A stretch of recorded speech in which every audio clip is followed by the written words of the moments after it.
It all started with a very simple idea. Tell the stories of how successful middle market CEOs made it to the corner office.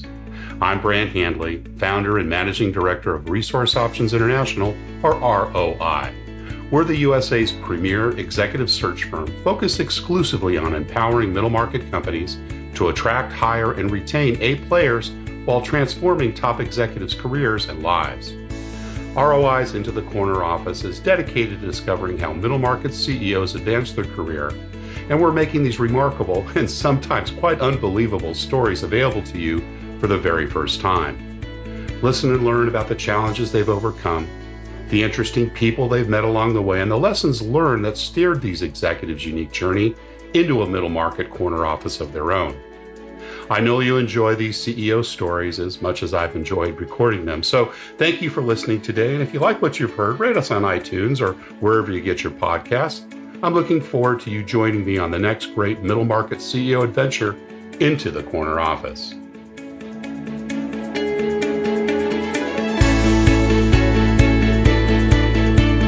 My guest today is CEO Jeff Clapper.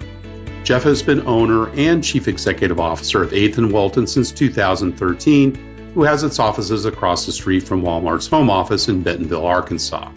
He helps consumer product companies succeed at Walmart and Sam's Club. Jeff attended Ohio Wesleyan University in Delaware, Ohio, where he studied economics, philosophy, and music.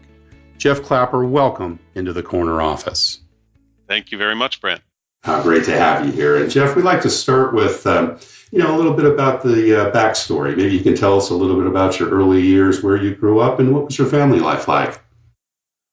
Sure, certainly. So I grew up in a suburb of Chicago on the northwest side, Park Ridge, and just outside of O'Hare, and grew up listening to my parents talk about business. My grandparents actually started a magazine company in 1951. It was actually the first crafting magazine. It was a consumer crafting magazine called Paco Fun, and they were, my grandfather was an engineer who just loved printing and all things machine related. And my grandmother was a nurse, and she had a passion for working with Cub Scouts and building crafts out of scraps that you'd find around the house. And some friends said, you should just put this into a book, a magazine, whatever. And they had they kind of just put it all together, did a mailing to 100 names and had great success, and they were off to the races. So they were sewing magazines together in the basement, and eventually, sort of baby boom hit, Cub Scouts exploded, and so they had, a couple million subscribers within 10 or 15 years, and they were really up and rolling, and just a really neat success story. And then 20 or 30 years later, my dad jumped in and built the business from there, acquired some more magazines, and then sometime after that met my mom, and here I am, and grew up listening to the two of them talk about that business at the dinner table pretty much every night. Now, your grandparents, I'm interested in that story. Did they start that when they were a young couple? Yeah, so they would have been probably 25, maybe 30 years old at the time, and So the entrepreneurial blood runs pretty thick, it sounds like. It's always fascinating to sort of identify people's lineage. Absolutely. And how it impacts their own career choices. And sometimes we don't stray very far from our experience growing up. So Dad kind of grew up with a business then with your grandparents, and then took it over, and then Mom joined as well. Yeah, and that's a funny story too. He actually didn't. My parents each had first marriages, and they were newly divorced, and just by coincidence, but he was interviewing, they had a team of about a dozen editors and writers at the time, and he interviewed my mom, and in fact, just after she finished all of their divorce proceedings. They'd never met before, but he wasn't actually interested in hiring her. He didn't think she was well enough qualified, and his chief editor said, "No, I think she's pretty sharp." And so, against his better judgment, he was convinced. And for the very first time ever, he did a 90-day trial with her. He had never done that in the history of the company, but he said, "We'll give you a 90-day trial." And right at the end of her 90-day trial period, he had circulated a letter to all of the editors and writers that was going to all their subscribers, and she made one note. Everyone else in the whole team had reviewed it and left no marks, no corrections, anything, and she was the last one to get it, and she marked one thing. She said, "This isn't incorrect, but you started the first and last paragraph with the same phrase. Stylistically, you might want to make a revision here." And he came back from lunch and walked down and said, kind of walked past all the editors in a row, and he said, "Did you make this, Mark?" And of course, my mom This thought, is it. "This is it. I'm gone. I'm the end of my 90-day trial, and I'm out." And he said, "Nobody else pointed this out, and you're absolutely right. Thank you very much." And sort of the rest is There you history go. there. That's Yeah. fantastic. So, any brothers or sisters, Jeff?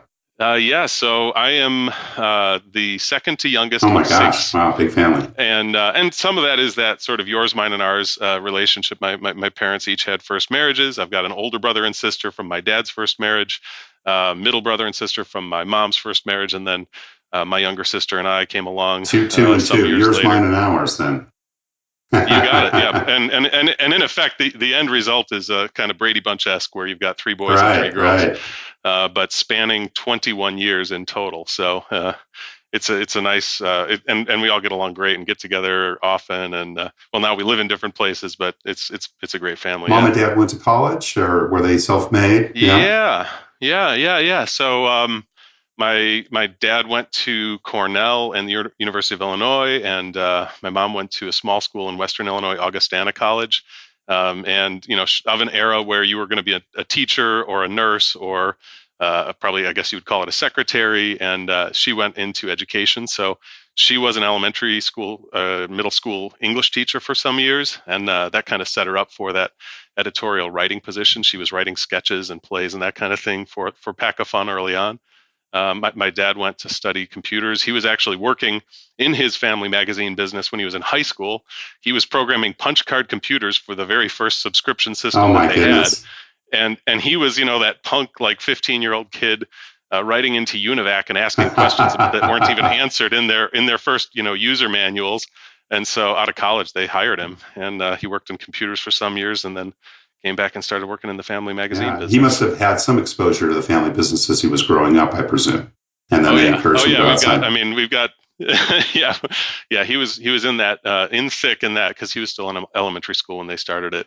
Now, did you get involved in the family business as well growing up, or any of your siblings? Yeah, of course. So I would say probably in junior high, maybe even a little younger, I'd go, and they used to run their own subscription department within the company. Later on, they outsourced that work. But so I would go in when I had days off school and help count new subscription orders and all the, just really important kind of clerical stuff that has to happen to manage all those subscribers. Later on, when I was old enough to drive, I'd go in on weekends and print out all the invoices that were sent to those subscribers. And there's always a job to be done. So that's just a good sort of taste. Your siblings also were involved? I'd say I think pretty much everybody has at least once received a paycheck from that business. Yeah. Who were some of the early influencers in your life? And it sounds like mom and dad obviously had a pretty big influence on your entrepreneurial approach. But were there other folks, maybe some of those older siblings or uncles or aunts that had some direction for you? Yeah, for sure. In fact, we've got two young kids, and my son is named after my mom's dad, and he was a big influence. Just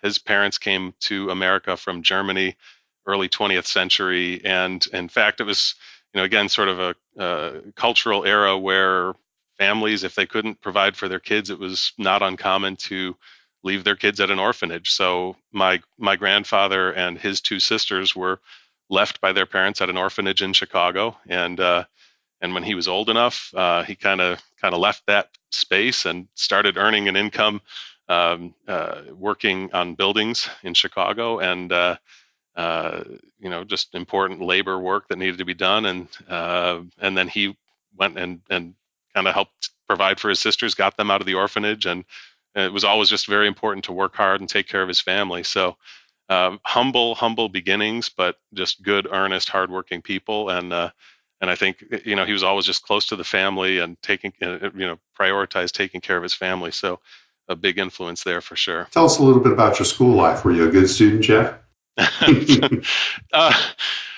Yes, if my kids are listening to this at some point in the future, I'm just going to say yes right here and now. No, I would say, I would say yes, but especially in the subjects that I was very interested in, generally math, science, and music kind of stuff. Yeah, I was a pretty big math nerd and science nerd through high school. Tested out of a lot of college math and science. And music goes right along with that, doesn't it? There is a lot of overlap. Yeah, there certainly is a lot of So were overlap. you involved in some musical endeavors as well, like members of the band, or played in some concertos? What was your Yeah, what was all of your it. instrument Yeah, of all of it. choice? I started with violin early on, and then teacher moved away. So I was about 3 when I did that, but only for about a year. And then when I was 5, started taking piano lessons, and later added trombone, and then guitar. Do a lot of singing in college. And so high school was a lot of instrumental stuff, and then in college, kind of more into vocal stuff. And after college, got to sing in some operas in Chicago. And so yeah, just and in college, it just sort of became I was doing so many different ensembles, and I think I needed to take 2 or 3 more classes, and they'd give me a minor. So it's always been a fun sort of outlet for me. Sports as well, was that part of your forte growing up, or? Some swimming and just a lot of kind of pickup sports with friends, but not a ton of formal sports experience. And my wife and I argue about the lack of coordination that we sometimes see in our families and who's responsible Where's for the that. DNA stream? Yes, yeah. How do we trace this? But yeah. It's stuff I enjoy, but don't always give it the time I would like to. Got it. Any other extracurriculars during school years, middle school, high school? Uh, Being with friends, music stuff. I was active in church all throughout growing up, and in fact, when we get back to Chicago, pretty much every time we were just there a couple weeks ago and got to visit the friends that I've known since I was 5 from church. So yeah, it's always been an active, kind of important part of my Yeah, life yeah. too. What church did you grow up in? So this was a UCC, United Church of Christ, kind of non-denominational church, and now here in Bentonville, we're members at the First United Methodist Church in downtown Bentonville. Great spiritual community there, I presume, given the deep Yeah, South there is. location. Well, yeah, I mean, and I think you're absolutely right. That's something most people would assume here, and so there's always a little bit of I don't know, Goldilocks kind of what are we looking for, and how do you find that? And there's always this one's too hot, this one's too cold, but you can hopefully lock in because you do have a lot of choice here. And what about entrepreneurial things? It sounds like you obviously spent some time in the family business, but were there other things that you did? You know, the paper route, selling Christmas cards. Tell us a little bit about that. Sure. Well, I had friends. We were all kind of math, science, technology nerds growing up, and so got involved in some different businesses with friends. Honestly, more in sort of support roles where they had neat ideas, and then I'd plug in and help them in different ways. I had early on, I had a friend who went out and invested in a CD burner, which today it's like we Ah, don't even use right, CDs anymore. right. But for 5 years, 10 years, that was especially the first few years, that was really cutting edge and neat technology. And so we were helping, burn CDs for friends and things like that. Later on, I had some friends, and I jumped in and helped with a lot of the sort of finance and marketing on a file storage business, which today would probably be most similar to like a Dropbox kind of enterprise. And it was a subscription model. People were paying $5 or $10 a month for different amounts of storage space and a really nice interface. That these guys were more on the technology side. I understood the technology, but I wasn't the creator of it like they were. So got to get kind of help build that up and sell that a couple of years later. And so yeah, some different sort of garage enterprises, I guess, if you will. Yeah, it sounds like were those specifically targeted to fund, college, or were they all spending money, or were you a big saver? Where do those entrepreneurial funds go? Yeah, that was probably best described as fun spending money. I wish I could give it. I wish I could give it something more glorious than that. But I think it was more fun than anything. And any jobs that you worked during school and college, that were paycheck related? Yeah, I mean, in college, I mostly focused on internships. For the first couple of years, I thought I wanted to go into finance, and I did a couple of years of internships with Merrill Lynch in Columbus near Ohio Wesleyan, and then over the summer in Chicago with one of their private wealth teams. And I think one of the best parts about college learning and job learning at that point is you get to learn if not as much, maybe more about what you don't want to do. And so those were really good learning opportunities. I worked in some different marketing firms later on as kind of an internship while I was still in school. And that was to a certain extent to pay bills and have some spending money. But again, I was really trying to just focus on learning the business world and community, and then sort of what are the different kinds of people you work with and meet, and what are they like, and what's the work look like, and what do I really want to do here. So that was kind of not I wish I could say that was intentional, but that's what those opportunities really provided. Well, you mentioned something that I think is so true, and so many young people think they've got to get in their career so fast. Frankly, I had the same sort of experience as an intern between, I think it was my junior and senior year. Thought I wanted to be a banker, got a great job with Bank of America, Silicon Valley. Apple, believe it or not, was private at the time and was one of their clients. Hated it. Absolutely hated it, and decided I'd never go into banking again. And, I get a lot of CEOs that say, will you talk to my, college age son? Because they won't listen to me. And, I say, well, you have to, I'm going to tell you what I'm going to tell them. And I tell them, go try something that you think you like, but get some experience with it, because there's nothing worse than getting into a long-term career with something that you don't enjoy. And, when you're younger, figuring out those things that you don't like is one of the key tasks. Sounds like you had a couple of those. Yeah, absolutely. I completely agree. And my dad kind of said the same thing. I remember sort of freshman high school orientation. They had all the different activities and clubs and sports and everything. And when we were talking about sports, he said freshman year is a great time to just do all these different sports and see what you like. I feel like now, I might have this wrong, our kids are a little bit young for it, but I feel like more and more now it's about like you get your kid in sports, and that's going to be like you start at 4 or 5 years old, and you're headed for the majors, and like you pick it early and you go all the way. And I like the idea of, I don't know what I want to do when I'm 14 or when I'm 25, or we can keep exploring and learning and growing. Kind of a foregone conclusion, Jeff, that you'd go to college. Mom and dad obviously did, older brothers and sisters as well. Yeah, pretty much. I think everybody in the family. I'd say so. It was, I grew up in a family that emphasized education and always, continue to learn and grow. And so I certainly don't take for granted that was a part of the sort of the world I was growing up in. I'm really fortunate to have had that opportunity. And of course, I probably look back with some regret that I didn't make even more of it. But yeah, certainly college was going to be a part of the plan. And your bio states that you studied economics, philosophy, and music. How did you kind of make those choices as it relates to the majors that you chose? Yeah, so I was sort of joking about it earlier, but those were topics and subjects that I just found really interesting, and I love to pursue and work hard, or work hardest at the things that really interest me. So I think again, I was able to sort of spot those things early enough on that I didn't go into college with any particular major in mind, but just sampled different courses from different departments, a lot of 101 kind of stuff, and then said that was really interesting and fun. Let's go deeper on that.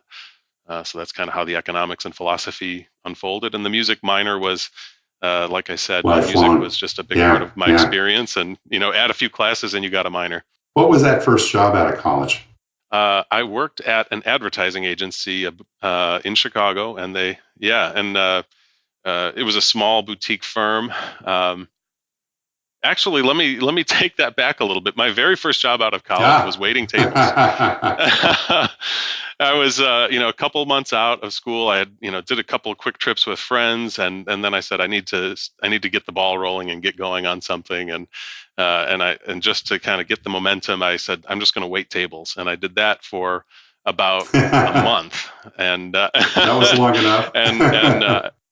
And I said this was what I needed, and then I really started looking in earnest, and went to the want ads when those still existed, I guess, and as you'd be familiar in your line of work, and I said I really want to do this on my own. My parents had a nice network, but I just wanted to prove to myself that I could go out and get a job. So I just went to the Chicago Tribune and combed through it and highlighted a bunch of things and applied for a job, and got to work with a great group in Chicago that specialized in boutique hotels and hospitality, and just a lot of neat opportunity out of that. But that was my first job. Did you have leadership responsibilities early on? Not officially, but I probably did things that they weren't necessarily looking to have done, and they were like, "Oh, that's neat, thank you." So, any lessons learned yeah, from like former bosses and mentors, good and bad, kind of like the experience we talked about doing jobs that you had. I know that some of the lessons I've taken over the years has been, behavior that I would never replicate. sure, yeah.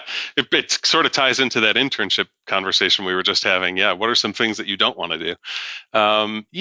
Let's see, good and bad. I had one in one of my internships. I worked with someone who was, I was doing a lot of the sort of, I guess you'd describe it as grunt work, like you might expect from an internship. And we had big clients, and one of those big clients came in for a visit, and I had done a lot of work to prepare for that presentation he was going to see, and almost intentionally kind of turned his back to me and did not introduce me to the client. And it was like, wow, that was really sort of demotivating and demoralizing, and yeah, maybe just rude, I guess. So really, just that was a big lesson in just respecting the people and showing gratitude toward the people that you work with. You don't have to be effusive, but just a simple acknowledgement and thank you, I think, can go a long way. And then in contrast to that, some of the people I got to work with at the ad agency, they really invested in the team there and the people there, day to day and long term. And so I think, again, just showing a lot of respect and investment in the people you work with, it goes a long way. At least in my style of working with people, it meant a lot to me. Absolutely. And that customer service orientation, of course, also is very key. Do you remember the first time you started managing people, Jeff?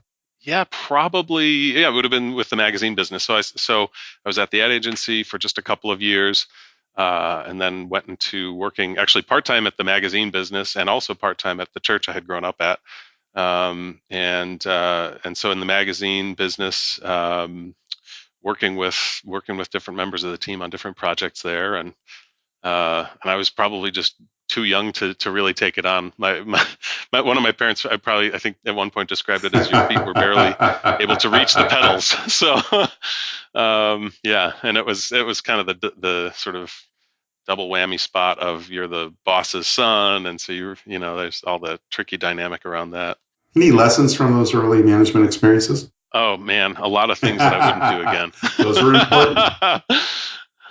Yeah. I mean, I think it was a lot of confidence building, frankly. Things that I just getting second and third chances on these things and recognizing the longer game and having more confidence that that the things you're trying to work on with people will work out. These are lessons I don't know that I really grasped as they were happening, but a lot of reflection, in years past that time that I got to see those things, and sort of second time around, oh, that's how I should have done that. That's how I could have done that better. So, yeah, I don't know if you want a specific example, but one time we were going to do a little restructure of one of the teams, and I this is just I still kick myself, but I talked to the person who was going to be the successor before I had to let go of the predecessor, and just why did I do that? That wasn't well thought out. That was not respectful or fair to, just sort of those integrity, respect things that really wish I could go back and do again, but that's right. More chances. And learning it the first time is what's important. How has your leadership style evolved over time now that you've made it to your own corner office or made your own corner office, obviously, in your entrepreneurial events? Sure. Actually, one of the things that I've thought about a lot with kids who are 4 and 5 now, and they're really starting to become their own people, every day I'm reflecting on ways that parenting is overlapping into leadership and management, and vice versa, with the kids, giving them a lot of space, but also reinforcing a clear boundary around them, and being firm on that, and just how much the kids need that. They need to feel like that there is leadership, there is a boundary around their sandbox, but that they can do all kinds of great playing within that, and follow the things that they're passionate about and learn about and play with. So, just sort of how all that crossover has been really kind of fun to see and learn. Kind of playing to people's strengths. Is that kind of part of what you're saying? Yeah. Oh, for sure. Yeah, for sure. Yeah, I grew up for the first couple of years of my very early education. Went to a Montessori school, and they are, I think, big on sort of letting kids explore what they're most interested in. My wife would joke and say that's why I'm so weird, but but I think, yeah, playing to strengths is really How important. do you decide if it's time to micromanage or when to stay out of someone's sandbox? It's such a good question. Some of the lessons I've gotten to learn just in the last few years, I think, really speak to that question or the answer to it. And some of it might be kind of a squishy answer, but sometimes you just know in your gut when a direction that someone is going isn't quite the right thing. And some of the time I've let them play that out, even if it means potentially not good things in big magnitude ways.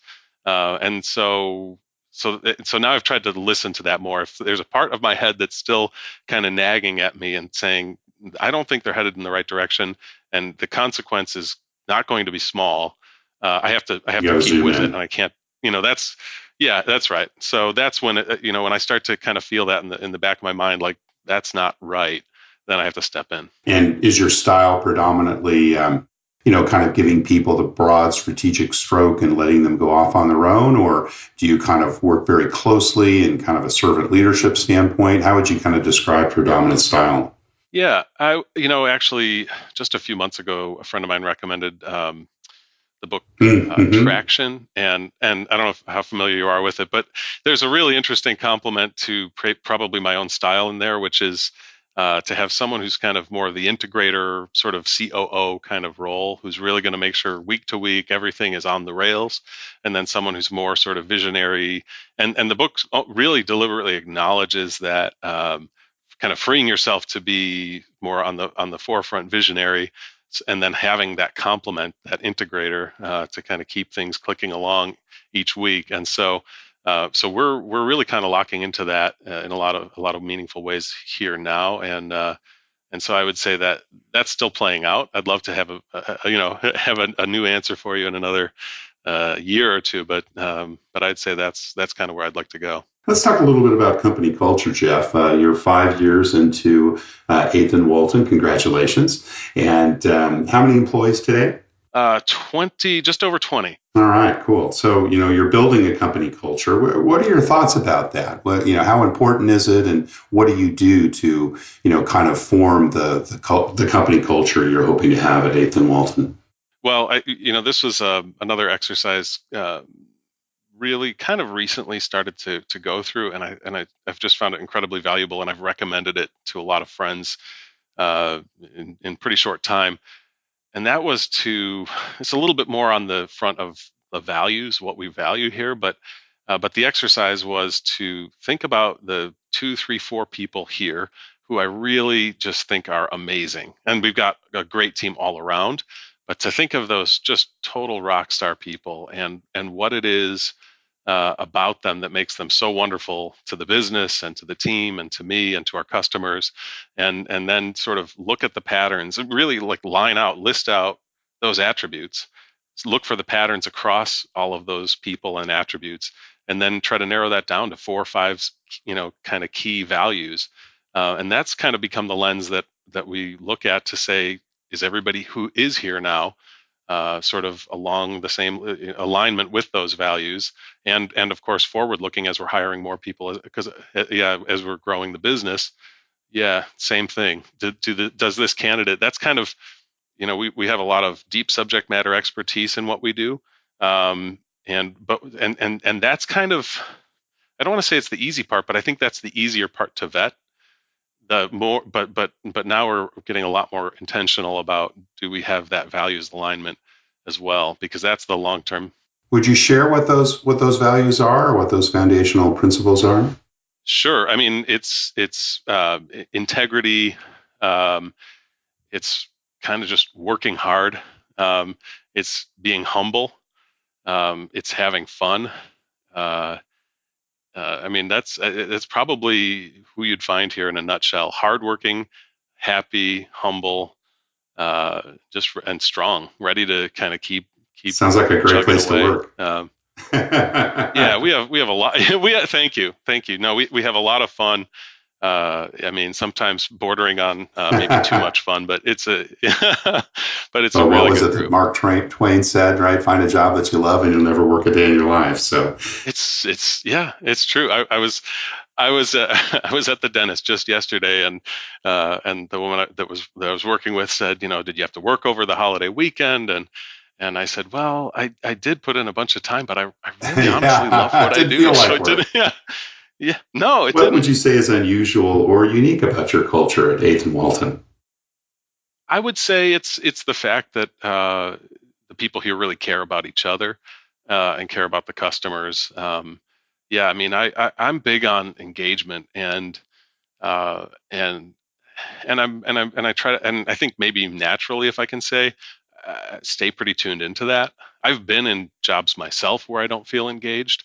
I've worked with people who don't seem engaged, and I don't want that for them or for the customers or for the rest of the team. And so I want the team here to feel invested in what we're doing.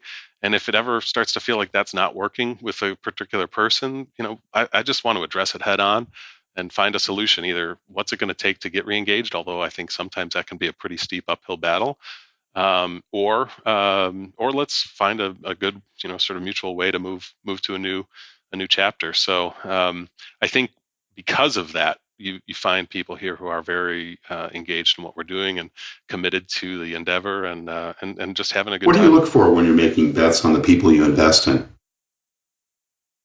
Yeah, so I might have kind of jumped ahead on that one, but yeah, it's we're in a space. It's a very specialized knowledge set, and we get to recruit people who've come out of decades, in many cases, at Walmart or Sam's Club or large suppliers who are here in town. And so we, of course, have to make sure that they have that subject matter expertise in whatever it may be: supply chain, sales analytics, category management, all the things that you need to be a really successful supplier to presumably your company's biggest customer, Walmart or Sam's Club. So you have to have that sort of skill set depending on the role we're looking for. And more, and now a little more recently, just to make sure we're really also aligned on, are you going to be a cultural fit, values wise? And I think that's going to be a really nice. It already is proving to be a really nice recipe for building a successful team here.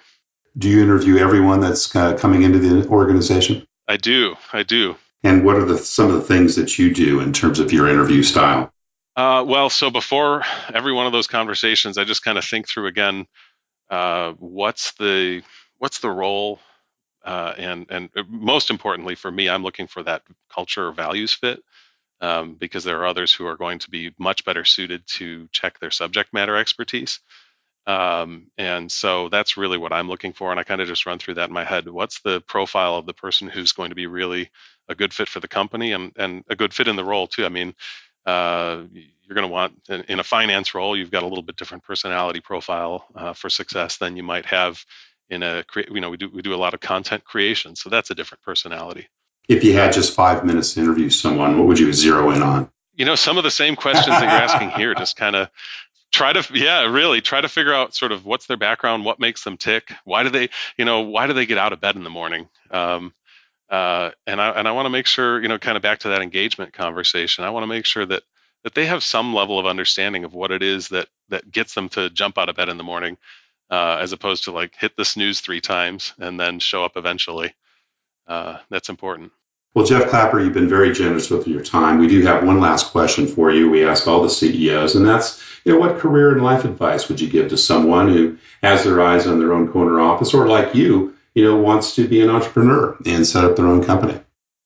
Sure. It's a terrific question, and I'm fortunate to people turn to me occasionally for advice on that. And generally, where I go with it is, spot an industry or a business that you have an interest in, uh, and and do a little bit of homework to see what are some successful businesses in that space already.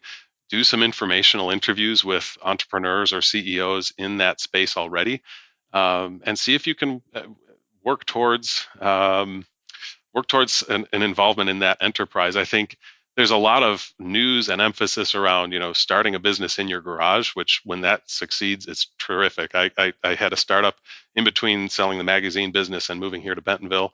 I started a video game company in Chicago from scratch, and we eventually sold that. But once we got here, I met some people who had already started a successful business, and I was able to jump in with them and eventually buy it from them. So kind of turning into a long answer, but find where there's momentum, find where there's a market, and build on that. I think that can go a long way fast. Well, Jeff, thank you once again. I've really enjoyed the conversation. Thank you. Thank you for listening to Into the Corner Office with Brant Hanley. We hope you enjoyed hearing our guest CEO story as much as we did. If you want to hear more CEOs reveal their journey into the corner office, please subscribe via iTunes and tell your friends and colleagues. For more information about Brant, Resource Options International, and the mighty middle market, visit www.goforroi.com. We look forward to having you join us for our next episode.